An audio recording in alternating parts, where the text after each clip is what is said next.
प्रेम. कर्नाटकचे सुप्रसिद्ध पी चिदंबरम दीक्षित यांच्याकडे देश विदेशातील अनेक लोक त्यांच्या समस्यांचे समाधान करण्यासाठी तसेच त्यांचा आशीर्वाद घेण्यासाठी येत असत. एके दिवशी त्यांच्याकडे एक महिला आली, जिला विवाहानंतर अनेक वर्षे संतान प्राप्ती झाली नव्हती. ती महिला त्यांना म्हणाली की मी अनेक व्रत वैकल्य केले, उपास केले, तरी देखील संतान प्राप्तीची माझी इच्छा पूर्ण झाली नाही. संत चिदंबरांनी तिला 2-3 मोठे चणे दिले आणि ते घेऊन तिला एका कोपऱ्यात बसायला सांगितले. काही वेळाने चिदंबरांनी बघितले की रस्त्यावर खेळत असलेल्या गरीब भुकेलेल्या मुलाने महिलेकडे येऊन चणे मागितले, परंतु महिलेने त्या मुलांना चणे देण्याऐवजी त्यांच्याकडे घृणेने पाठ फिरवली. बिचारी भुकेलेली मुले त्या महिलेकडे बघतच राहिली.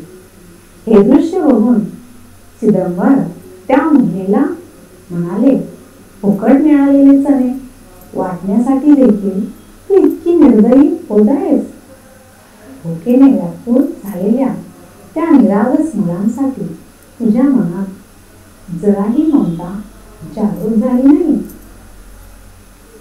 तर मग परमेश्वर एका सुंदर आत्म्याला तुझ्या कबरात टाकेल अशी आशा तू कशी बाळगतेस? सर्वप्रथम आपल्या हृदयात दुसऱ्यांसाठी प्रेमभाव आणि मायेचे बीज अंकुरित कर. जेव्हा तुझ्या हृदयात प्रेमभाव माया निर्माण होईल तेव्हा परमेश्वर तुझ्यावर अवश्य कृपा करेल. हे ऐकून त्या महिलेचे डोळे उघडले. तिने आपले वागणे सुधारण्याचा संकल्प केला. प्रयोग 1. हे सर्व जग प्रेमाच्या धाग्यात गुंतलेले आहे. स्वयं परमेश्वर देखील प्रेमाच्या धाग्याने बंधनात गुंतलेला आहे. निस्वार्थ प्रेम शत्रूलाही मित्र बनते. 3. प्रेम आणि ममतेने परिपूर्ण परिवार स्वर्गासमान भासतो. 4. दुसऱ्यांसाठी प्रेमभाव आपल्याला सगळ्यांच्या जवळ नेतो.